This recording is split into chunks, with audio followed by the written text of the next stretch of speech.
Today in this video, I'm gonna explain how to hard reset Samsung Galaxy A52. Hold down power button plus volume down to open power menu and pick the power off option. When the Samsung Galaxy A52 5G is turned off, connect it to the computer by the Type-C cable.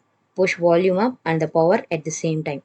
Let go of the held buttons after the Samsung logo appears and wait until the recovery mode menu pops up. In the recovery mode, choose wipe data or factory reset by using volume keys to navigate and the power button to accept it.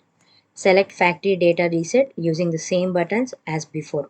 Finally, select reboot system now using the power button. All your data will be removed during the whole process. After the reset is complete, your phone will be completely reset back to how it was when you first purchased it. Follow the on-screen instructions to set up your device. If this video helped you out, please leave a like and comment down below. If this worked for you, thanks for watching.